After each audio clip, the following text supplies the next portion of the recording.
Hoje é Dia dos Pais e, como Dia dos Pais, nós não poderíamos deixar de falar algo direcionado, né, para os pais. Eu estive meditando, né, o que espera-se de nós como pais? Ou em outras palavras, o que se espera de nós como homens de Deus? Porque talvez você não é pai natural, mas você vai ser pai espiritual, você vai ganhar alguém para Jesus, você vai cuidar de alguém. Então, de alguma forma, todos nós aqui podemos ser pais, mães espirituais. Então, às vezes você está falando, não, eu sou mãe, não vou tampar meu ouvido, vou mexer no celular agora, né? Não, mas tem princípios aqui muito importantes, que eu gostaria de compartilhar com vocês hoje, para nós orarmos no final. Vamos orar por todos os pais, declarando, né, de fato, o cuidado, a proteção de Deus sobre cada casa. Amém? Eu gostaria que você pegasse a sua Bíblia em Êxodo, capítulo 18, versículo 21. Êxodo 18, 21. Êxodo, capítulo 18, verso de número 21. Quantos pais nós temos aqui nessa noite? Levante sua mão aí. Aleluia. Glória a Deus. Muito bom. Quantos ainda não são e vão ser? Diga aleluia. Eixe, tá fraco, né? O povo tá sem fé. Diz que onde come dois, come três, quatro. Diz assim a palavra do nosso Deus. Êxodo 18, 21. Deixa eu só te explicar o que está acontecendo. Moisés era o líder de Israel. Era o que estava à frente de Israel. Tinha muita gente debaixo dos cuidados dele, né? Então, o que acontece? Estava sobrecarregado. Então tinha gente que vinha com problemas simples e falava, meu Deus, eu vou enlouquecer porque está ficando pesado, eu não tenho tempo mais para nada, não tenho tempo mais para a família, eu não tenho tempo mais para as coisas. E agora? O que eu vou fazer? Né? E, de fato, Moisés estava muito sobrecarregado. E o sogro dele deu um conselho assim poderoso. O sogro dele virou para ele e falou, Moisés, chama homens capazes, chama homens para dividir contigo essa responsabilidade. E aí, olha só o que fala, verso 21, diz assim, e tu, dentre todo o povo, procura homens capazes, tementes a Deus, homens de verdade, que odeiam a avareza, e põe-nos sobre eles por maiores de 1000, maiores de 100, maiorais, né? Maiorais de 50 e maiorais de 10. Em outras palavras, está dizendo o seguinte, ponha aquele que tem a capacidade de liderar 1000 pessoas, põe ele para liderar 1000. O que tem a capacidade de liderar 100, põe ele para cuidar de 100, 50, 50, 10, 10. Mas não fique com todo o povo, né? E isso trouxe de fato um refrigério para a alma de Moisés, porque alguns estudiosos dizem que era mais de 1 milhão de pessoas. Aí eu te pergunto, 1 milhão de pessoas tem muito problema? Para ir consultar com um líder apenas? Como é que você acha que era o dia desse homem? O dia e a noite, ou seja, ele não dormia mais, não tinha mais paz, não tinha tempo mais para a família, não tinha tempo mais para os filhos. Eu sei que hoje em dia ainda cria-se um mito, né, de que as responsabilidades têm que ser só do pastor. É o pastor que tem que visitar, é o pastor que tem que orar, é o pastor que tem que evangelizar, ele que tem que ir. Tem que ir mesmo, tem que evangelizar, tem que orar, mas não é só o pastor. Deus nos deu uma estratégia de confiarmos, assim como Moisés, em homens capazes, tementes a Deus. E tem algumas coisas aqui no texto que é muito importante, que o Senhor fala primeira coisa, o Senhor fala que para ele procurar homens capazes e tementes a Deus, porque não tem porquê você levantar pessoas que não têm temor de Deus, que não têm reconhecimento de Deus. Nós precisamos ser homens, pais, que temem ao nosso Deus. Aí ele fala mais, homens de verdade. Por que homens de verdade? Homem mesmo que tenha pulso firme, que sabe o que quer da vida, que determinou aonde quer chegar, para onde está indo, qual o caminho que está trilhando, né? Pessoas que cuidam umas das outras. Também fala mais, né? Homens que odeiam a avareza, que não são avarentos. Você já viu tanto que tem gente que é mão fechada, tão mão fechada, que ele já está virando quase uma mula. Entende? Ninguém consegue ver R$ 1 dele para nada. No churrasco, ele só vai com a boca e a alegria. E a barriga. Nunca contribui com nada. Não tem, você não vê. É difícil, tem gente que é difícil ver a cor do dinheiro dele. Por quê? Porque é avarento. Avarento. Né? Tem pessoas que são descontroladas, né? Não é isso que eu estou ensinando. Você tem que ser econômico. Mas as pessoas precisam ver em você uma pessoa que é generosa. Então, alguns conselhos aqui que estão vindo, creio eu, da parte de Deus. Homens que de fato são capazes, que temem a Deus, homens de verdade, homens que odeiam a avareza. E eu gostaria de te dar um exemplo. Uma vez, um irmão estava me contando um fato que aconteceu na igreja dele, só para você entender o que eu quero falar hoje. Ele dizendo que estavam procurando uma pessoa responsável para direcionar o departamento dos homens. Então lá não era em células, era dividido por departamentos. Tinha o departamento das senhoras, departamento do louvor, departamento, né, dos anciãos, departamento dos homens.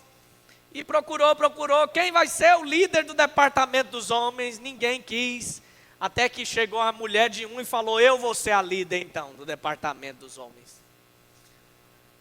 Aí eu fiquei pensando, a que ponto que chega? Tantos homens e uma mulher ter que liderar, porque nenhum dos homens teve culhão para assumir. Ou seja, nenhum homem foi homem de verdade para assumir a responsabilidade que Deus exigiu. Irmãos, nós precisamos ser homens que fazem a vontade de Deus, que fazem a obra de Deus, que são segundo a vontade de Deus, que são modelos para os nossos filhos. O mover de Deus, naquele tempo ali, ele estava dependente desses homens de verdade, homens tementes a Deus. Mas hoje, a obra de Deus também depende de homens de verdade, de homens tementes a Deus, que aborrecem a avareza. A palavra de Deus estava liberada, assim como eu estou liberando hoje. Moisés provavelmente fez uma reunião como essa. Quem aqui quer assumir o povo? Quem quer dividir comigo as responsabilidades? E apenas aqueles que de fato tinham um encargo, tinham um temor de Deus, tinham uma revelação, se dispuseram. Alguém pode dizer, pastor, mas isso aí é coisa do Velho Testamento. Mas no Novo Testamento, 1 Coríntios 16, 13, diz assim: vigiai, estai firmes na fé, portai-vos varonilmente e fortalecei-vos, todas as vossas coisas sejam feitas com amor.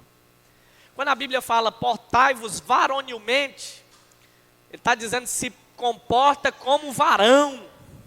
Eu sei achar feio esse nome, varão. Não vou mentir para você. Tem irmãos que chegam e falam, ô varão, varão de glória, né? Eu acho muito feio, não gosto.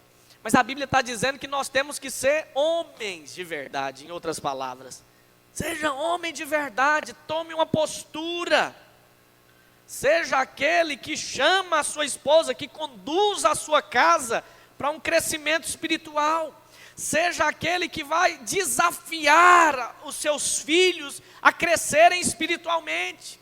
Seja aquele que vai levar a sua casa a ser edificada, a avançar, a romper. Seja o primeiro a falar: nós vamos fazer um plano de leitura aqui juntos, queira você ou não. Seja o exemplo na vida dos teus filhos. Nós devemos nos portar como varões, como homens espirituais. Para muitos parece que se tornou normal passar as responsabilidades todas para a mulher. E a mulher vive sobrecarregada e o homem não tem responsabilidade alguma. Por isso que muitas vezes nós não vemos as coisas avançando. Não vemos a obra indo além, porque precisamos de homens segundo o coração de Deus, tementes a Deus, homens de verdade, que tomam postura e posição para edificar a obra e deixar um legado, deixar uma responsabilidade para a próxima geração. Homens que fazem a vontade de Deus. E acima de tudo, eu gostaria hoje de falar algumas coisas muito importantes que o seu filho precisa, que a sua casa precisa. Seu filho necessita de algumas coisas. A primeira delas, nós como homens de verdade, precisamos ser homens que amam os nossos filhos. Que amam. Anos atrás, um pai dizer que amava um filho era algo careta. O pai não gostava muito de expressar, parece que era algo assim que não era comum. O pai colocar o filho no colo e dizer que amava. Mas nos nossos dias você pode fazer isso. Você pode fazer um carinho no seu filho. Você pode expressar cuidado, amor para com ele. E creia no que eu vou te falar, isso é essencial para a vida do seu filho. Essencial. Filhos que crescem sem ouvir que são amados, ou sem compreenderem que são amados, crescem com algum tipo de distúrbio. Elas ficam amarradas de alguma forma em situações do seu passado. Por isso que o amor de um pai para com o filho, ele é sempre sacrificial. Muitas vezes você vai ter que se sacrificar. Pais que verdadeiramente amam seus filhos estão dispostos a sacrificar coisas por causa deles. Estão dispostos muitas vezes a abrir mão de coisas para os filhos terem, para os filhos desfrutarem.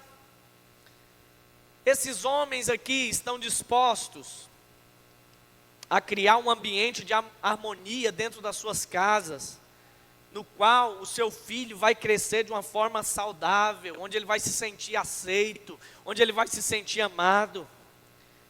Quantos dizem que amam os seus filhos, mas não estão dispostos, muitas vezes, a gastar tempo, a sacrificar algo para estar com ele? Então o amor tem que ser sacrificial, incondicional. Pastor, como assim incondicional? Você não ama o seu filho só quando ele está bonitinho, arrumadinho, tirou 10 na escola. Você ama o seu filho, se você ama o seu filho só quando ele é simpático, talentoso, inteligente, então tem alguma coisa errada. Na verdade, você tem apenas admiração pelo seu filho. Mas quando você de fato o ama incondicionalmente, você é capaz de amá-lo até nos momentos piores dele. Piores. E é isso que define o amor de Deus por nós. Deus consegue nos amar mesmo quando nós estamos falhando, mesmo quando nós erramos e pisamos na bola com Ele, que nós pensamos assim: eita, Deus vai me pegar de jeito. Ele vem e fala: eu amo você, meu filho, não faz isso, você não precisa fazer isso. Entende? Tem coisas que vão quebrantar a vida do seu filho muito mais do que algumas atitudes que você já tem tido. Então o amor precisa ser incondicional, mas o amor também precisa ser firme. Como assim, pastor? Firme. Ele precisa ser expressivo, intenso. Isso é maravilhoso. Muito bom quando o pai dá presentes para os seus filhos, demonstra com palavras, com tempo de qualidade.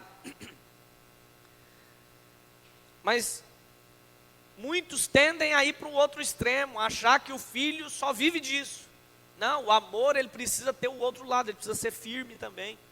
A hora que você precisar ser firme, faça, mas uma firmeza com ternura, que vai levar o seu filho a compreender, de fato, o que você está ensinando. Se for para o bem do outro, se for para o bem do seu filho, faça com firmeza. Eu vou falar algo para os irmãos. As pessoas que eu corrigi, ou que eu falei, ou que eu ensinei alguma coisa nessa vida, são pessoas que são importantes. Porque quem não é importante, eu jamais ensinaria qualquer coisa. Então você está pensando aí, eita, eu levei aquela catracada do pastor naquele dia, hein? Ele me ama demais. É isso mesmo. Porque quando você apenas trata a pessoa por conveniência, qual a diferença que nós temos desses políticos aí? Que parece que no tempo da política, o sorriso dele ficou costurado na cara, né? Até para ele falar, ele fala... Olá, gente, que chuva forte, hein? Ixi, caiu uma casa ali. Mas por dentro é algo totalmente vazio, oco. Entende? Então nós precisamos ter firmeza em algumas áreas. E o fato de você ser firme com seu filho mostra que você o ama. Ou seja, nós precisamos sim de momentos de amor, mas também precisamos de disciplina para os nossos filhos. Eu falei para os irmãos aqui domingo passado, as nossas filhas nós disciplinamos muito. Talvez você pense que não, porque de fato estão numa fase só Jesus na causa, né? Mas a gente bate muito, muito. E aí esses dias eu falei, rapaz, nós já temos batido demais essas meninas, vamos orar agora, porque parece que não está resolvendo. Parece que quanto mais você fala, mais corre.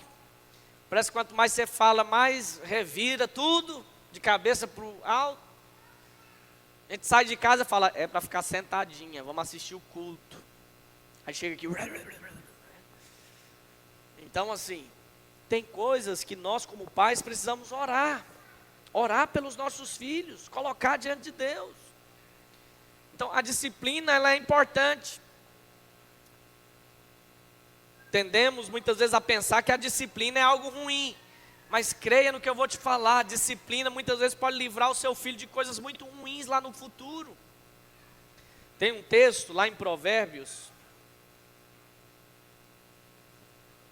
23, versículo 13. Provérbios 23, versículo 13. Eu vou ler aqui na linguagem de hoje, que ela está mais clara. Não deixe de corrigir a criança, umas palmadas não a matarão. Para dizer a verdade, poderão até livrá-lo da morte. Olha que poderoso. Umas palmadas não vai matar seu filho. Pelo contrário, a Bíblia diz, na verdade, vão livrar ele da morte, muitas vezes, lá na frente. Entende? Então, um pai que realmente ama o seu filho, ele vai, de alguma forma, disciplinar, com ternura, com amor. Provérbios 22, 6 diz, ensina a criança no caminho que deve andar, e ainda que for velho, não se desviará dele. Nossos filhos são moldados de acordo com as nossas atitudes e comportamentos. Você sabia que você é o maior exemplo para o seu filho? Então tome muito cuidado com a forma com que você lida diante dos seus filhos, com os problemas, com as circunstâncias. A disciplina dos nossos filhos começa na nossa vida.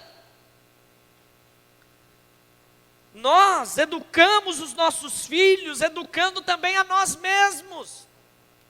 Como que você quer passar uma imagem, falar: meu filho, você não pode falar mal do seu pai. Você tem que guardar seu pai. Por que você está falando mal de mim para o seu amiguinho? Pode ser que um dia ele vire e fale: mas você fala mal do irmão lá da igreja todo dia. Então pode, não pode não? Todo dia você toca lá no fulano, não é normal? Então nós precisamos ser modelos para os nossos filhos. Uma vez, alguém contou uma história, né? Com certeza o pai ficou muito sem graça. Terminou o culto, o pai pegou o filho no colo, e aí o pastor foi cumprimentar o pai, né? Falou: oh, que bênção, que bom que vocês vieram.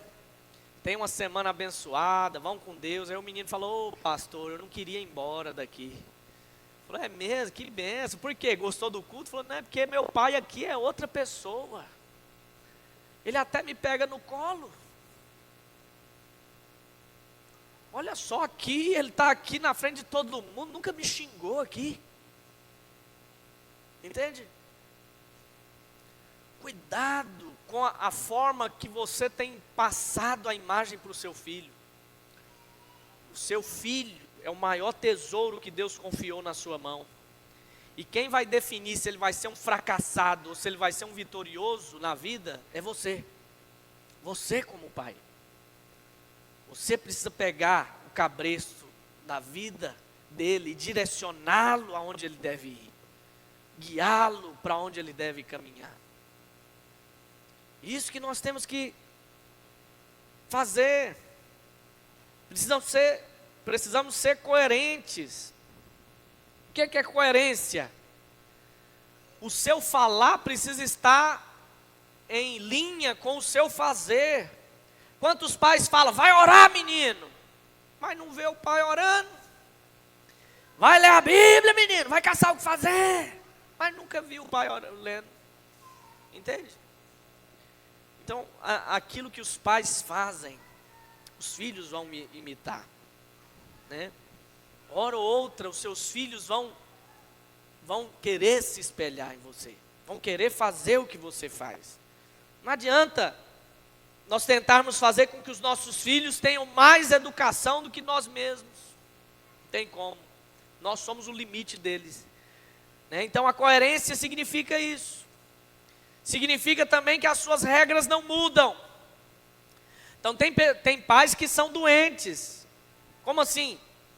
Dentro de casa é uma regra, mas na frente dos outros, o filho apronta e faz aquilo que ele sabe que é errado, e ao invés de corrigir na frente dos outros, porque senão na frente dos outros, o que o povo vai pensar de mim, né? Se eu corrigir esse menino aqui. Aí o pai ri. Mas é bonitinho, né? Lindinho. Que coisinha linda, dançando funk. Que maravilha, né? Requebra tanto. Mas dentro de casa espanca o menino, aí vira uma paranoia na cabeça dele. Mas dentro de casa não pode, chibata come. Mas aqui eu danço, meu pai fala: que lindinho, sorri para mim. Então nós precisamos ter um padrão muito claro, né, na vida dos nossos filhos. Precisamos ter uma coerência.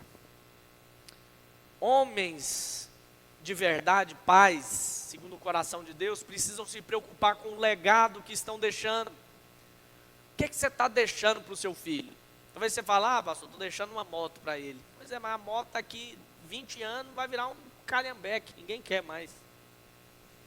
Ah, estou deixando uma casa. Pois é, mas muito bom. Mas o que mais que você está deixando? Será que nós estamos deixando para os nossos filhos apenas coisas naturais? Precisamos deixar para eles princípios que eles vão levar para o resto da vida deles. E para encerrar, eu gostaria de ler aqui para você entender sobre o que eu quero falar sobre legado. Lá no Salmo 78, versículo 1. Salmo 78, versículo 1. Olha o que diz, Salmos 78, versículo 1.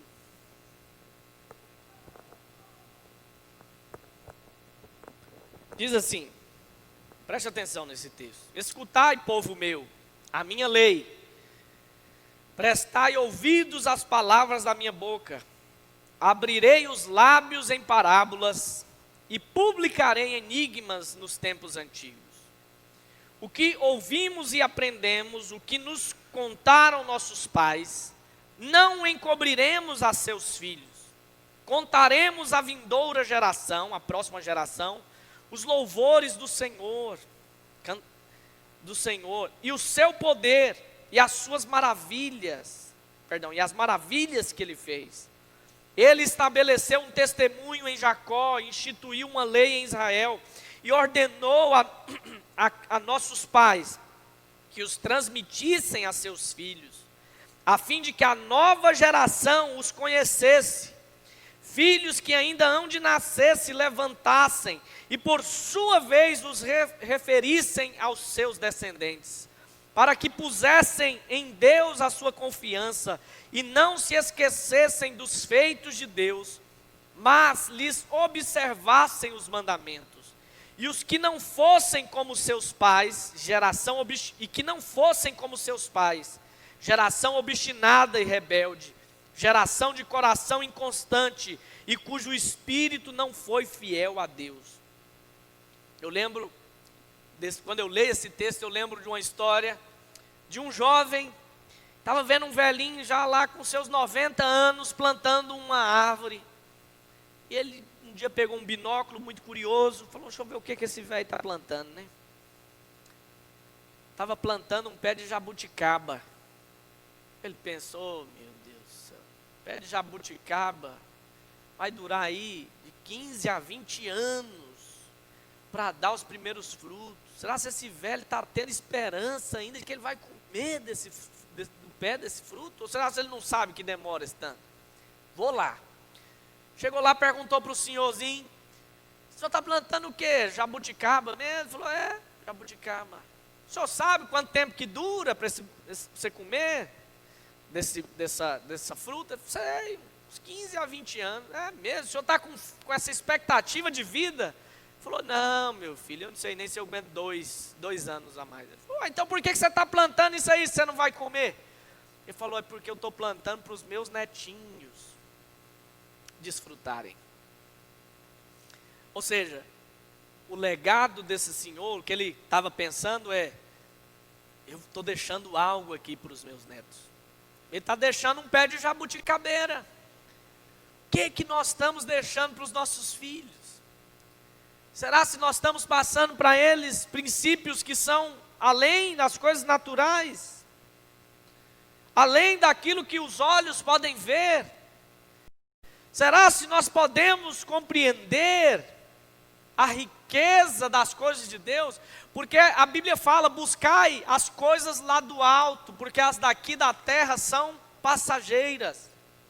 Busque as coisas que você não vê, porque as que você não vê são eternas. As que você vê são passageiras. O que nós temos passado para os nossos filhos? Nós precisamos enxergar um pouco além de nós mesmos, um pouco além do nosso próprio umbigo. Precisamos ter um coração para a próxima geração e preparar para lançar os nossos filhos para desfrutarem de coisas maiores e melhores do que nós já desfrutamos. Precisamos fazer algo hoje para deixar uma herança espiritual na vida dos nossos filhos. E é justamente isso que esse salmo de Asaf está declarando. Deus está dando ordem para o seu povo, dizendo o quê? Os pais deixem um legado para os seus filhos. Ensina para eles o que Deus já fez por eles. Fala dos milagres, ensina os louvores, ensina as canções. Mostra para eles o caminho de ser alguém cheio do Espírito. Nós precisamos deixar algumas coisas que eu vejo que são primordiais para os nossos filhos, que é muito mais importante do que qualquer outra coisa, e é o que eu estou trabalhando para deixar para as minhas filhas.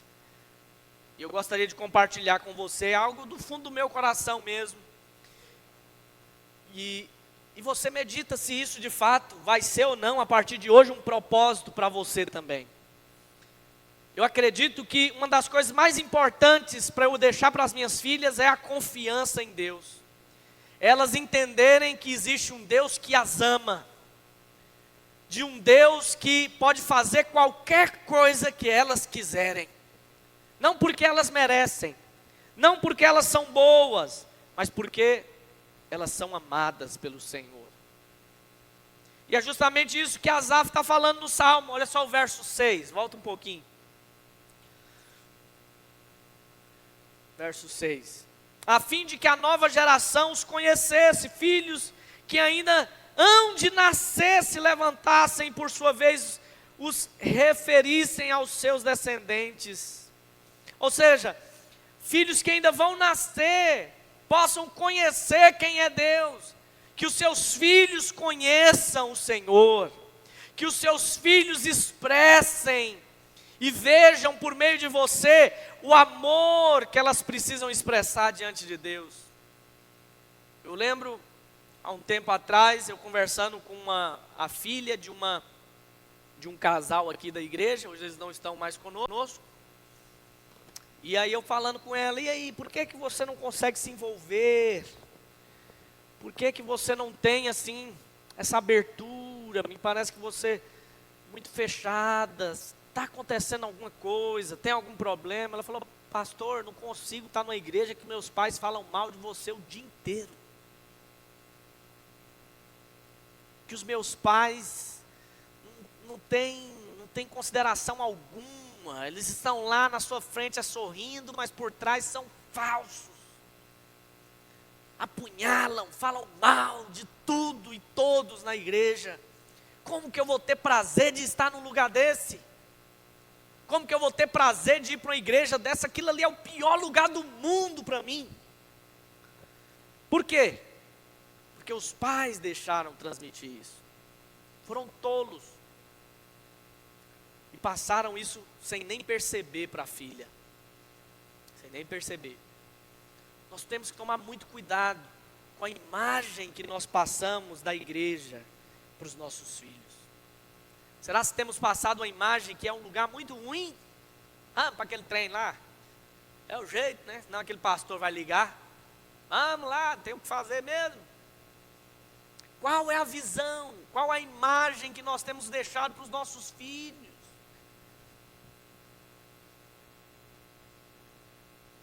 Quantos filhos acreditam em tanta bobagem que as pessoas falam? Por que ela não pode acreditar que existe um Deus que a ama? Tem crianças que acreditam até hoje em superstição, duende, cristais. Até hoje ele fica olhando lá o horóscopo, os signos. Deixa eu ver o que tem para mim. Eu sou de Capricórnio. Deixa eu ver o que tem para mim nesse mês. Eles acreditam nisso, nessa bobagem. E você muitas vezes não consegue injetar no coração do seu filho para ele crer naquilo que é eterno, de crer em coisas que Deus tem para ele. Nós precisamos mostrar para eles que existe um Deus, amém, irmãos? Eu acho que essa é a principal coisa que você tem que passar para o seu filho. Existe um Deus que te ama. Independente do que você faça, Ele sempre vai estar com você. É isso que você tem que passar. É isso que eu tenho passado para as minhas filhas. Esses dias atrás, não sei o que está acontecendo, a gente está orando por isso. Acorda no meio da noite. Mãe, estou com medo, mãe, estou com medo. Fala, medo de quê? Você não precisa ter medo, você tem um Deus maior de todos morando dentro de você. Ele é tão poderoso que você falar o nome dele, Jesus, tudo que é medo vai embora. Tudo que é trevas vai embora. Por que você precisa ter medo? Você não precisa ter medo. Ele é luz, a Bíblia diz que Ele é a luz do mundo. Olha só, Deus é tão poderoso que está à noite aqui, se Ele quiser brilhar, clareia isso aqui tudo. Se Ele falar, haja luz, vai ficar tanta luz aqui que nossos olhos vão doer de tanta luz. Então por que você vai ter medo do escuro se você serve um Deus que é luz? Aí ela já fica mais tranquila. Mas eu tenho mostrado para ela que existe um Deus que é maior do que as trevas. Segunda coisa que eu acho que nós precisamos mostrar para os nossos filhos é que nós temos uma vida de constância. Constância. No verso 8, vai lá para o verso 8, diz assim, ó. e que não fossem como seus pais. Essa geração, eu estou querendo que ela não seja como os pais, que era uma geração obstinada, rebelde, geração de coração inconstante. Só até aí. O que é uma geração? Eu poderia falar dos outros aqui, mas não dá tempo. O que é uma geração de coração inconstante? Oscila muito. Lá em Tiago diz que existe um homem, que é o homem de ânimo dobre, ou o homem de ânimo duplo. Ele é comparado com a onda do mar. Você já viu como é que é a onda do mar? A onda ela vem, levanta, de repente ela cai de novo. Então um dia ele está tocando nas estrelas, outro dia ele está tocando, não sei nem aonde. Um dia você pergunta, você está bem? Ele fala, hoje eu estou maravilhoso. 2 horas depois, hoje é o pior dia do mundo. Inconstantes na igreja, inconstantes na oração. Começa a ler um livro, não vai até o final. Começa um propósito, não chega até o fim. Tudo isso nós estamos passando algo para os nossos filhos. Passando uma imagem para os nossos filhos. Uma vez eu estava conversando, uma mulher queria mudar para a nossa igreja. E aí eu perguntei para ela, por que você está querendo mudar para a nossa igreja? Você está há quanto tempo na sua? Eu falei, eu estou uns 5 anos. Eu falei, nossa, 5 anos você quer vir para cá? Por que você quer vir para cá? É porque eu vi que aqui tem ar-condicionado. Irmãos, eu falei, Jesus, tem misericórdia dessa alma, Senhor. Pessoa mudar de igreja porque tem ar-condicionado? Eu falei, quando cortar aqui, se a gente não tiver condições de cortar a energia aqui, vai mudar? Vai largar nós? Não vem para cá não. Falei muito claramente para ela, não vem não. Você vem para cá por causa do ar. Você tem que vir para cá por causa de Deus, porque Deus direcionou você agora porque tem ar. Não, lá vai pôr também. Seja a primeira a fazer um propósito lá, fala, pastor, vamos comprar um ar aqui para essa igreja. Eu vou dar uma oferta, tanto, todo mês o senhor pode contar, vamos fazer um desafio. Resolva, seja uma resolvedora de problemas lá onde você está, não saia de lá por causa do problema, porque senão você vai vir para cá e vai sair daqui por causa de um problema. Foi dito e feito, veio ainda assim, mesmo eu falando para ela ficar lá, veio. Teve um dia que a filha dela subiu, era lá naquele prédio da Brasil, e a menina porque queria escalar, né, pular. E era muito alto, e eu falei, Jesus da glória, como é que nós vamos fazer? E aí ela falou, eu não consigo, minha filha tem que subir isso aqui todo domingo para ir para um culto, isso aqui é muito perigoso. Então todo dia ela martelava na minha cabeça isso, até que um dia nós botamos uma tela lá, mas aí botou a tela, a menina subia na tela. Eu falei, não tem jeito, todo que nós fizermos aqui vai ser ruim para você, minha irmã. Vai ser ruim, eu não vou conseguir agradar você totalmente. Não vou dar conta. Põe a tela, tá sem tela, tá perigoso. Tá com tela, tá perigoso também, porque a menina agora escalou a tela. E agora eu vou fazer o quê? Eu tenho que pôr tela no prédio inteiro, até o telhado. Mas ainda assim vai ser perigoso. E aí? Entende? Nós temos que ser um povo constante. Constante. Você está aqui nessa igreja, esteja aqui para valer. Seja constante no que você faz. Seja constante, vá até o final. Algumas vezes já surgiu lá na minha mente, será que não tem outro lugar que o mover de Deus está maior? Aí eu fico pensando, mas Deus fez eu converter aqui, será que Deus estava louco no dia que fez eu converter aqui? Por que será que eu estou aqui? Então se eu estou aqui tem um propósito, né? Se Deus me trouxe para esse lugar aqui, tendo tantos outros para eu estar, e eu estou aqui, então Deus tem algo para fazer, entende? Então faça o seu melhor, dê o seu melhor, porque quando você passa uma constância para os seus filhos, você vai torná-los pessoas vencedoras e saudáveis. E por último, no verso 8 ainda diz, que aquela geração era uma geração inconstante, cujo espírito não foi fiel a Deus, ou seja, era um povo infiel. Poderia falar de várias faces aqui da infidelidade, mas eu vou escolher a infidelidade financeira. Eu acho que é o que o seu filho vê é essa. Ele não vai saber se você está sendo infiel com algo, com a mãe dele, com ele não vai saber disso. Mas o seu filho sabe, e ele percebe que você não dá nem R$1 na igreja. Nunca viu abrir o bolso para nada. Então o que está dizendo aqui, essa geração era infiel, não tinha fidelidade.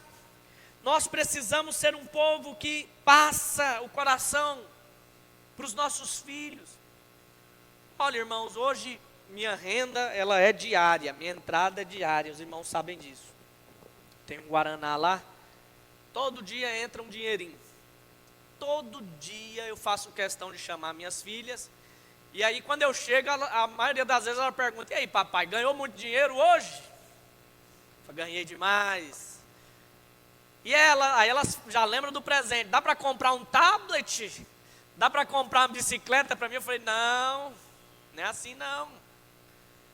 Mas se tem algo que eu deixo claro para elas, lá nós temos uma caixinha chamada caixinha do dízimo. Quando eu chego, às vezes a Rebeca, que é maiorzinha, ela alcança lá o esconderijo do dízimo. E aí ela pega, ela já sabe, o papai chegou, ele vai contar o dinheiro e vai tirar o dízimo. Aí eu falo, pega lá a caixinha. Ela não fica, que caixinha? Caixinha de quê? Esse dinheiro é para quê? Para comprar um presente para mim? O que é isso aqui? É um cofrinho para a gente quebrar no final do ano? Vamos comprar o quê? Vai comprar uma moto? Não, ela sabe que aquilo ali é o dízimo. Dízimo. Então, diariamente eu tenho ensinado isso para as minhas filhas. E eu falo, filha, isso aqui nós vamos entregar para... não é porque nós queremos uma bênção, não é porque nós queremos, estamos interessados com algo, não, é porque nós estamos agradecendo a Deus. Aí eu pego o dinheiro de cá e falo 90%, olha o tanto que Deus nos deu. E esses 10 aqui, olha, Deus é muito bom. Eu falo, papai, por que você não dá esse daqui, esses 90? Menino gosta de pegar a gente às vezes, né? Por que você não dá esse aqui e fica com esse aqui para a gente? Um dia eu ainda vou fazer isso. Fala, não, você não quer que a gente tire os 90? Hoje vamos fazer isso. Porque nós precisamos ensinar para os nossos filhos o princípio, aquilo que nós carregamos, que é importante para nós, precisa passar para a próxima geração. A próxima geração precisa entender que é alegria você ser fiel, é alegria você contribuir na obra de Deus. Amém? Fique de pé no seu lugar. Eu gostaria de fazer uma reflexão. Mas eu acredito também que existem homens aqui hoje que vão ouvir isso que eu estou falando, essa mensagem. E apesar dos erros que cometeram no passado, apesar do que os seus pais não fizeram por eles, irão voltar sua atenção para Deus e buscarem a Ele com todas as suas forças, deixando para os seus filhos algo que vai além do natural, deixando uma herança espiritual. Eu convido hoje qualquer homem para tomar comigo essas resoluções, porque na minha casa eu já decidi, essa decisão já foi tomada. Não preciso perguntar quem vai guiar minha família, porque eu vou. Não preciso perguntar quem vai ensinar os meus filhos a seguirem a Cristo, porque eu vou. Quem vai aceitar o desafio de prover e proteger a minha família? Eu vou. Quem vai orar a Deus, quebrando todas as maldições na vida dos filhos? Eu vou. Eu aceito isso. Eu aceito esse desafio.